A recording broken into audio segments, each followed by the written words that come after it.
Yeah, thank you very much. Thanks to the organizers for inviting me and giving me the opportunity to say a few words. I notice it's 40 minutes, so I have a large set of slides, and I'm sure I will run into time constraints, but apologies for that right from the start.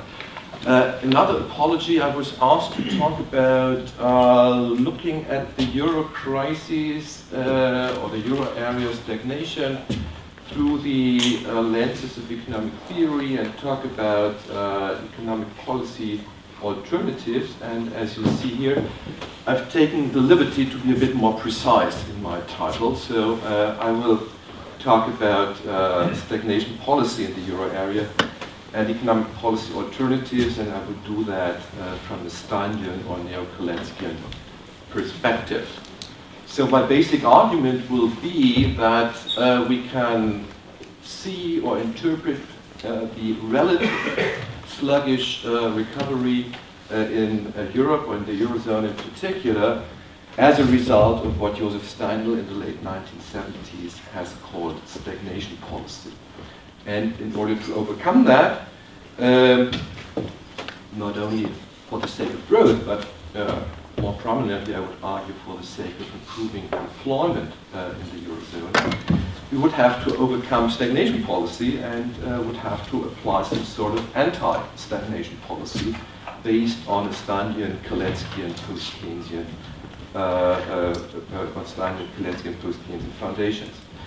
So this is basically the structure of my presentation. I will first provide some of the features of economic stagnation in the Eurozone. I will then briefly outline the Steindlian model of growth and stagnation policy. Then I will briefly address the main failures of the macroeconomic policies and the institutional setup in the Eurozone so far. And finally, I will outline some elements of an alternative policy approach. Now, looking at economic stagnation made in the Eurozone, I have some figures which are partly similar to what Mark Sawyer has just presented. So if you just look at real GDP and compare the euro area, 12 countries in this case, with other countries in the world, with the US, of course, with the United Kingdom, I will also take Sweden here as an example, you see this rather sluggish recovery. And if you look at the details for the euro area member countries, and again I focus here on the old euro area, so the euro area 12, you see that there is some difference within the euro area, which is quite familiar. So there are a couple of countries which are still underwater. Real GDP has not yet reached again the pre-crisis level, most notably of course Greece, but also countries like Portugal, I guess, what else? Finland. What else do we have? We have Italy. So these countries are still below the GDP level of 2007. If we look at income distribution, which is an important element of the Steindlian story, as we will see later on, we see that at the aggregate level, there seems to have been some stabilization. So the falling trend in the wage share, which we've seen in the euro area, again here in comparison to the US, the UK, and Sweden, the wage share seems to have stabilized in the course of the crisis and after the crisis. However, again, we have a wide variety within the Eurozone. So in particular, the crisis countries, Greece, Spain, Portugal, and Italy, still facing a falling trend at least until 2008. Finally, looking at policy, it's important to look at fiscal policy.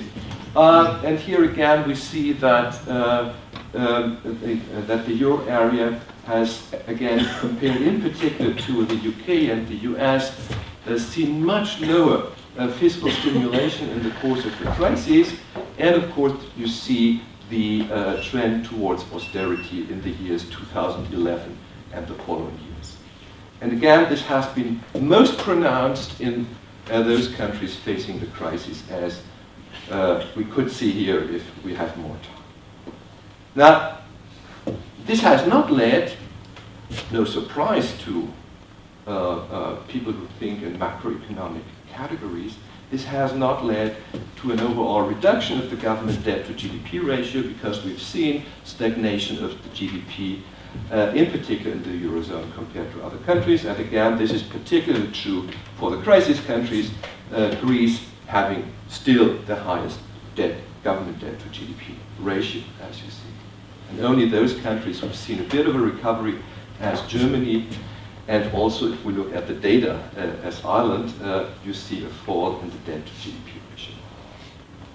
Now, what is interesting looking at the Eurozone is that these current account imbalances on which we have focused so much before the crisis and in terms of interpreting the crisis, these current account imbalances have disappeared in a certain sense, in an asymmetric sense. So almost all euro area countries are now running current account surpluses, the only exception currently being France. So in other words, sorry, this was a bit too quick. In other words, the Eurozone has become the free rider on world demand. The current account surplus of the Eurozone with respect to the rest of the world has risen from more or less balanced in 2010 to 3.6% in 2006. Now, looking at the financial balances of the major macroeconomic sectors, this of course becomes visible once again. So here we have the financial balances of the external sector, the public sector, and the private sector.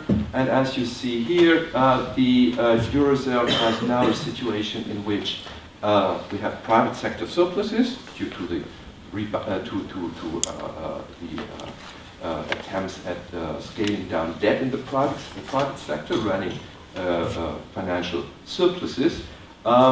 We have deficits still in the aggregate for the government sector, but on a declining trend, and we have rising deficits of the foreign sector, mirroring the Eurozone current account surpluses.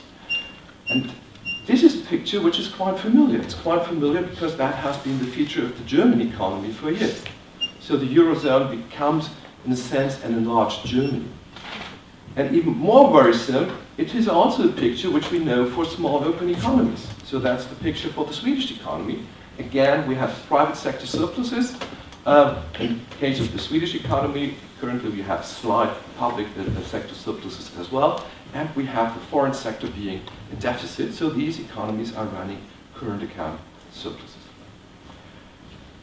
The world has to balance in this respect, so we need a counterpart, and the counterparts are being provided by the US, for instance, with large government sector deficits, as you see here. It's provided by the UK with, again, also large government sector deficits, and currently also, again, a private sector deficit. And if we enlarge the picture, it's also provided by emerging market economies. If you look at Turkey, for instance, or other countries. Now that's the overall situation. Now, how can we view this sluggish, unbalanced recovery in the Eurozone? And the model I would propose is a Steinian growth and distribution model, and focusing in particular on the role of economic policy in this model. As I mentioned in my introduction, Steinl interpreting the shift in economic development, which we've seen in the 1970s already, has coined the term stagnation policy. So it's in the title of his 1979 paper. It's also been a part of this introduction, new introduction. We witness stagnation not as an incomprehensible fate as in the 1930s, but stagnation as policy. And this, of course, draws on Kalecki's notion of the political aspects of full employment, in which Kalecki argued basically, well, we know how to achieve full employment, but we don't do it because we have the resistance of the ruling groups, the ruling class, the dislike of the entrepreneurs, of full employment, of government interference into the economy, etc. Now, a simple model to clarify the argument, which is based on a paper which I've done published in 2016 already. So we have the usual assumptions we make in our Steinian neo-Kalecki model. So we look at a closed private one good economy. We initially at least disregard technological change, no overhead labor. When we introduce technological change, we assume that it's Harrod neutral, so the capital output ratio doesn't change. We have three classes: rentiers, managers, capitalists, and workers. There's no labor constraint, and we have markup pricing in oligopolistic markets. These are the usual equations. I think they are familiar to many of you, so I can go through it quite quickly. So we have markup pricing, equation 1, in which the markup itself may be affected by overhead costs, and from the perspective of the management of the firm, overhead costs are, for instance, interest payments, also dividend payments. Therefore, they are affected by payments towards the rentiers, so to speak. So the rho is the rentiers' rate of return, and the gamma is the outside finance to capital ratio. Equation 2 is the profit share, and equation 3, profit share being determined by the markup in a simple model. Equation 3 is just the definition of the profit rate, which can be decomposed in the profit share, the rate of utilization, and the technology variable, so the inverse of the capital potential output ratio. Now, in this simple model, based on Steinle's 1952 book, we have that the capital stock is financed on the one hand by accumulated earnings, which is the equity owned by the firm or by the managers, if you like. And then we have outside finance, which is on the one hand the equity owned by the rentiers, by stocks and shares being issued by the firm, and the bonds, so the credit granted to the firms by the rentiers. Gamma, as I said, is the outside finance to capital ratio. Then we have an inside finance to capital ratio, which is just the complement. Profits distribute between retained profits, the pi f, and the rentiers' profits, and the rentiers' profits, the distributed profits, are given by outside finance and the rentiers' rate of return, which is the rho. Typical saving functions, so saving is composed of retained earnings plus the savings of the rentiers, so workers don't save in this model. And we have an investment function, which is again trying to capture the arguments which Steinle in his 1952 book has put forward, which is alpha, which is a constant representing animal spirits, but you can also take it as exogenous investment, maybe government investment in a fuller model. And then we have the effect of technology development, which in Steinle's view is exogenous. We have the effect of the rate of capacity utilization as a deviation from some target or normal rate of utilization. And we have the role of inside finance. So that's basically Kalecki's argument of the put forward the principle of increasing risk, so that inside finance or internal means of finance are favorable for investment. The goods market equilibrium and the stability condition. Now, what we find, or what is the result of doing the usual comparative statics in this model, is that animal spirits have a positive effect. Therefore, also all types of external demands, or government demand, for instance. The technology variable has a positive effect on utilization and growth. The long-run target rate of utilization has a negative effect. The propensity to save the rentiers has a negative effect, the paradox of thrift. The profit share has a negative effect, so kind of paradox of cost. And if we look at the financial variables, theoretically, and has been the debate also in the financialization literature, which Malcolm has referred to, the financial variable may have a positive or a negative effect, so you may have either debt-led or debt-burdened growth and demand, or you may have a normal case or a puzzling case. But if we look at Steinle's work, he usually assumes that the higher the rentier's rate of return, or the higher the indebtedness of the firm sector towards the rentiers, this should have a negative impact. So the question marks could then be replaced by a minus here. Okay, maybe skip that. In Steinle's work, the technological progress is considered to be exogenous, and he does not explain it in his book. But in his later papers, he argues, well, this has maybe not been such a good idea. I should have tried to endogenize technological progress.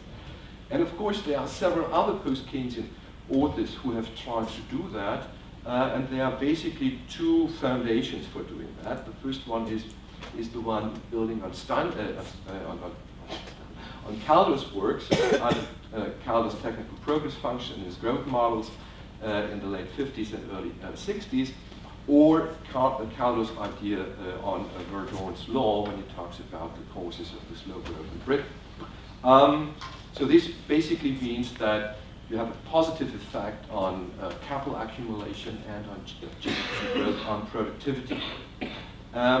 Furthermore, if we look at post-Keynesian work in this area, several authors have introduced a kind of wage push effect, which goes back to the work of Marx and also John Hicks. So if you have that, then you have equation 16, which is a simple productivity growth equation, a constant which can be seen to capture basic innovation.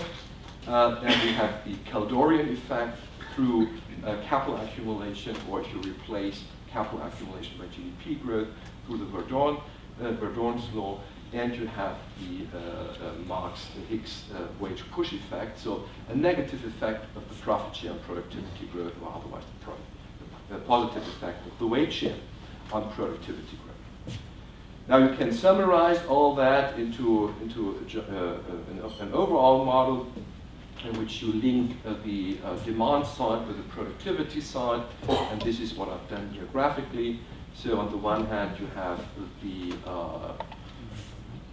demand equilibrium rate of accumulation, so that's the G star as a function of productivity growth, and on the other hand, you have productivity growth as a function of capital accumulation or GDP growth, and also as a shift parameter of the profit share. And what you see here is if you now have a fall in aggregate demand growth, it means that productivity growth will come down as well. So you will move from A to B in this figure.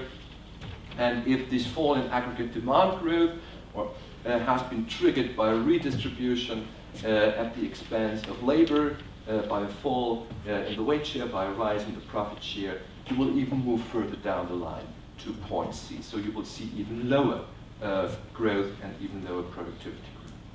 So that's in a nutshell the model which I would like to apply in order to now talk about policy. Now if we talk about the policy issue, through the lenses of this model, it comes in through several channels. So first of all, of course, policy affects analyst growth. It affects the constant in the investment function, or if you interpret the constant in the investment function as autonomous demand, it directly affects aggregate demand. Second, policy affects also the technology variable through public investment, for instance, which is triggering in or triggering also a private investment, in particular in the area of research and development, so basic innovation. So all the arguments which, for instance, Mazzucato has put forward in her recent works, that in order to push productivity growth, you need the government. Third, we have distribution. We have the profit share. And of course, the profit share itself, or the wage share, is affected by policy from this perspective, in particular through weakening workers' and trade unions' bargaining power, but also, if we look at monetary policy, also through the interest rate. So in periods of high interest rates, there is pressure on the markup to rise as well, and therefore on the aggregate profit share to rise, and on the wage share to fall. Then, of course, policy affects the propensity to save, the private propensity to save in our economy. In the model, only the propensity to save of the rentiers, but of course, you could enlarge and extend that. And here, inequality is, again, an important issue if you assume that you have a higher propensity to save out of higher incomes. But also uncertainty. So if you do reform policies, structural reform policies, these might increase uncertainty in the private sector and therefore increase precautionary saving and raise the propensity to save. And finally, also, if we look at That's again the financialization part of the story, if you like. If we look at the rise in the rentier's rate of return, so higher profit demands by rentiers, higher dividend payouts in particular, going to shareholders, or a rise in the rate of interest. Theoretically, you may have different results, but following Steinwood's more verbal arguments, I would argue this should also have a depressing effect, and therefore could also be considered as part of stagnation policy. Now, how would anti-stagnation policy have to look like? Well, it would have to address these several features.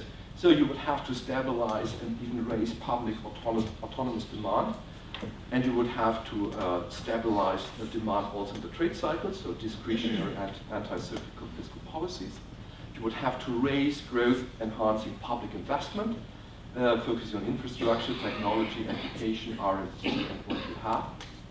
You would need to introduce policies stabilizing and raising the wage share, mainly by full employment policies, so this comes as a byproduct of demand stabilization, but also through structural policies, so improving workers' bargaining power, and by, let's say, anti-financialization policies, so policies downsizing the financial sector and downsizing the profit claims of the financial sector.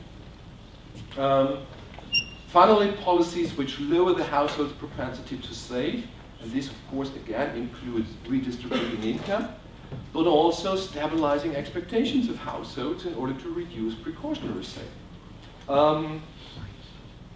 And finally, Steiner would, I think, agree, and has put forward this argument himself, that of course, in an interrelated world, and if we look at the euro area, in the euro area as a whole, you would have to coordinate this kind of policies. And in particular, you would have to avoid policies which lead to the results which we are currently observing, namely a kind of beggar-thy-neighbor strategy being implemented for the Eurozone as a whole, following German lead. What are the obstacles we are facing in the euro area? Or in other words, what are the main features of the stagnation policy made in the Eurozone? Or what are the main failures of Eurozone macro policies so far? And again, I just can be brief on that. My argument, the argument which has been put forward by Malcolm Sawyer together with Phil Orestes right from the start, and which has been put forward by several other authors, is that the institutional feature of the Eurozone has been built on new consensus macroeconomics. So basically, the idea is that monetary policy can only, at least in the long run, affect inflation. Therefore, you need an independent central bank with a main focus on inflation. The real equilibrium of the economy and the trend rate of growth of the economy is mainly determined by structural features, so mainly determined by those features which determine the Nehru. Therefore, you have to focus on structural policies in order to reduce the Nehru. And if you look at the policy model of the EU, that's exactly what they have been doing, starting with the broad employment guidelines already in the 1990s, if I'm not completely mistaken, the famous Luxembourg process, together then with the Cardiff process, focusing on the deregulation of the goods markets, and it has been implemented in all sorts of policy coordination within the euro area. Fiscal policy in this model has no long-run role to play, therefore it has to be constrained, it has to balance the books in the medium run, and that's exactly what we've seen in the Maastricht Treaty, and then later on in particular in the Stability and Growth Pact. And this has, as we all know, been reinforced in the course of the crisis. What are the main limits of this kind of policy model? I would basically argue there are three limits which have to be overcome, and which therefore are, overcoming these limits, therefore should become a precondition for an alternative policy package. The first one is that in normal times, so in the period from 1999 up to 2007, you have no mechanism to prevent internal imbalances, internal current account imbalances in this applying this policy model to the euro area. You have a single nominal interest rate, but this gives, with different rates of inflation, diverging real rates, which then rather accelerate the real divergences. And if your main policy tool in order to deal with growth or to deal with unemployment is structural reforms, you try to implement these in low growth countries, and this then gives you rather higher, or gives you rather increased aggregate demand problems in these countries, and they're falling back even more so.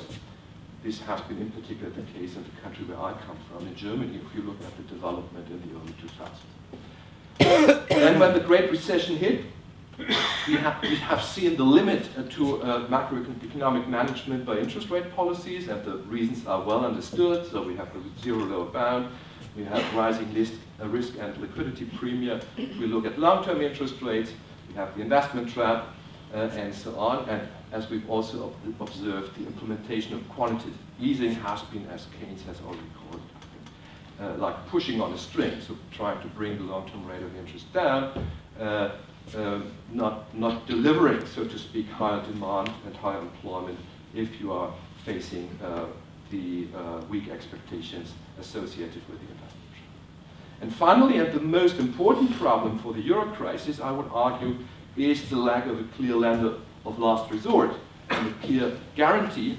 of last resort, so to speak, for government debt. This is the main reason, or the major reason, why the financial crisis, the economic crisis, then could develop into a euro crisis. We have seen some gradual movement of the European Central Bank towards the lender of last resort for the governments, in particular the Draghi speech in 2012, and then the OMT instrument being announced later on. But as we know, this is linked with austerity measures for the countries in question, and therefore it makes things with respect to growth and employment in these countries rather worse, although it succeeded in stabilizing the euro so far. Okay, so what is the alternative? And I still have how many time? About 10 minutes. 10 minutes, okay. So what's the alternative? Well, the alternative is a model or an approach which can be inspired by Steinle, and which I would argue has been developed over the last couple of years as a broad agreement among post-Keynesians. Maybe not everybody agrees with everything, but and again, here you have the direct comparison, an alternative in which it is acknowledged that monetary policy has distributional effects, and therefore should take these distributional effects into account. Monetary policies should focus on low interest rates in particular, and should focus on financial stabilization, provide the lender of last resort function to the banking sector, but also to the governments. Fiscal policies is an important, maybe the important policy area. It is important for real stabilization in the short and in the long run, without trying to hit or achieve any deficit or debt targets. Labor markets are more or less irrelevant when it comes to determining employment, but we have to take into account price effects here. Therefore, we should make sure that labor markets and income policies are organized in a way that a target rate of inflation can be achieved, so steady unit labor cost growth in particular, and we should focus on the wage structure, which then may have positive effects on demand as well. Maybe I skipped the international economic dimension. And for all that, we need coordination of economic policies, because each area of policy making affects our target variables. So we need ex-ante coordination to be effective. Now, what would that mean for the euro area, or the current situation of the eurozone? And here I would like to start with two presuppositions, so to speak, which may be questioned and which may be doubted.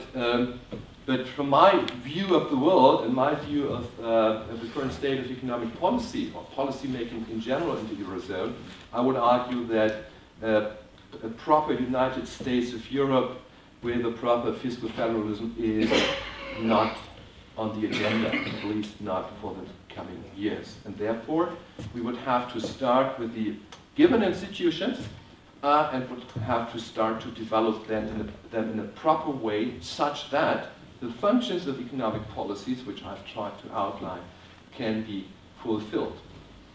For this, we need coordination. As I already mentioned, coordination has at least two dimensions. So we need vertical coordination and horizontal coordination. So vertical coordination meaning that as long as we don't have a European Parliament deciding about the European budget, we need to coordinate the policies, national fiscal policies. The same is true for wage bargaining. But we also need horizontal coordination, so we need the coordination between fiscal, monetary, and wage and incomes policies. This should, at the end of the day, provide proper aggregate demand management, which would need to be complemented by industrial and regional development strategy in order to facilitate the catching up of the periphery with respect to the center. I would argue there are some institutions available in the EU, I must say now, that's not Eurozone institutions. We have these institutions, we just would have to make use of them in a proper way. There is the macroeconomic dialogue, bringing together the ECOFIN, or the finance ministers, the ECB, the trade unions and the employer associations. We have the European semester, which is, as an institution, a way of coordinating national economic policies. And we also have some financing institutions which can be used or can be made use of for regional and industrial policies, for instance, the European Investment Bank and the European Investment Fund. Now, what does that mean in detail? I've already outlined the broad requirements for monetary policy. So I think the main argument should be that monetary policies should target low real interest rates. We could argue, well, that's exactly what they're currently doing. But the argument is not that they're targeting low real interest rates. The argument is that the channel of monetary transmission is broken, and that's the reason why they have to intervene. We still are focusing on this inflation target. The ECB, or the monetary authorities, should contribute to financial stability. There are several instruments which are well known. I don't have to go into them. Most importantly, the ECB would have to develop towards a full lender of last resort for the banking system and for the Euro area member countries. And what I have proposed in this context is that the ECB should announce that it will intervene into secondary government bond markets unconditionally, whenever the interest rate exceeds the long-run trend nominal rate of growth of the respective country. Because this makes sure that the condition for stabilizing indebtedness of the respective country, the condition is met, namely that the interest rate is lower at the rate, that the interest rate is lower at the rate of growth. In the upper part, it should be a G. It should be the rate of growth, not the rate of profit. So this is would be my suggestion here, and I'm sure this might work.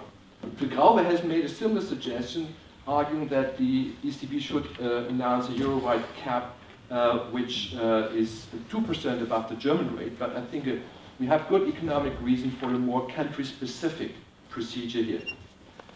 For the wage policies, well, the argument is quite well known. I guess, again, normal wages in each country should grow at the rate of productivity growth in these countries, plus the inflation target for the Eurozone as a whole. You could think about using wage policies also in order to readjust the current account imbalances within the euro area.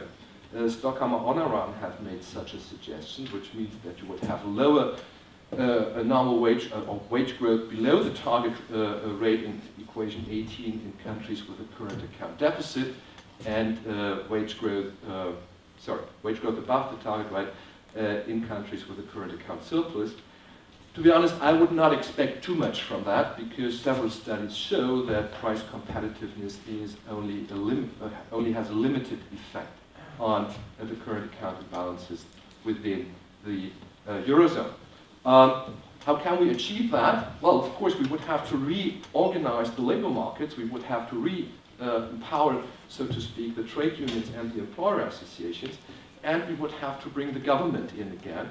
And one instrument which has been put forward by the ETUC is that we could use for this purpose a kind of euro area-wide minimum wage legislation. So a rule setting minimum wages, let's say at 60% of the median wage, and then have this grow according to equation 18. Oops, I mentioned that. The final area is fiscal policy. And of course here I would suggest a kind of functional finance approach in which the government deficit in each of the member countries should, at least in the long run, try to compensate the private sector surplus at high levels of economic activity, at high levels of employment. On top of that, I mean, we know the arithmetics. I should not go into that. This would stabilize government debt at a certain ratio. You can also think about the conditions of preventing primary surpluses, which means that the nominal GDP has to exceed the rate of interest. Again, here it's important that this condition is met, and therefore the coordination between this kind of fiscal policy and the ECB is very important. And of course, you could then move one step forward and provide a kind of post-Keynesian counterpart to the Taylor rule, saying that, well, this is the long-run government debt or, deficit or government surplus you need, depending on your private sector balance. And then you this is the long run. And then you have short-run adjustments, short-run responses whenever your target level of GDP exceeds or falls short. Your actual level exceeds or falls short of the target level being the non-inflationary full employment level. Now, how can we coordinate this kind of, How can we coordinate this kind of policy? Again, just some ideas on that. So we could try to coordinate expenditure parts of the government. So that's what the European Commission is. They are trying to coordinate fiscal policies anyway. So we would just propose another way of coordinating fiscal policy. So going for long-term expenditure part, which in the long run provide for each country the required government deficit or government surplus, depending on the private sector financial balance. You could coordinate that with the ECB. And an argument which in a more orthodox audience usually comes up, what about moral hazard? How can you make sure that the countries are following this rule of coordination? And my response here is also quite simple. Well, and the only problem, or the problem is that if it causes inflation, so how can we, if a government overspends, so how can we prevent a government overspending? Well, just include in the ECB policies an announcement that as soon as the government continuously overspends, so continuously deviates from the coordination at the euro area level, then the ECB could temporarily withdraw its guarantee of the government debt. And then the government would have to face high interest rates. So this could be an easy way to deal with that. I don't think that's very important, but since orthodox colleagues used to ask this question, I have included that here. Okay. A final word, 1 minute. A final word on imbalances. I haven't talked about imbalances so far, but of course imbalances in the euro area would have to be tackled. And again, following the Steinleian post-Keynesian approach, the idea should be to tackle these imbalances not by means of depressing wage developments in the current account surplus, the previous current account surplus countries, so the catching up countries, like Spain, Greece, and others. But to go for a kind of industrial policy strategy, I've mentioned the institutions earlier on already, so I don't want to get into that once again. So use a kind of European development and industrial policy, targeting or focusing on the periphery, allowing the periphery to catch up in terms of productivity growth and in terms of non-price competitiveness of the goods and services being produced in the periphery. Last argument, this of course, if you do this successfully, might mean that the periphery again grows faster than the center. And this again might then cause problems for the current account balances within the Eurozone. However, I would argue this is acceptable as long as the growth in the periphery is sustainable, as long as you have consistently higher growth, as long as you can avoid what we have called bubble growth, the growth which we've seen in Spain and other countries before the crisis. And in order to do so, some ideas, you need the regulation for the capital flows, you need, as I already mentioned, an explicit role of the EIB and the EIF, and you need an overall regional and industrial development strategy. Thank you very much for your patience, and sorry for running 1 minute over time.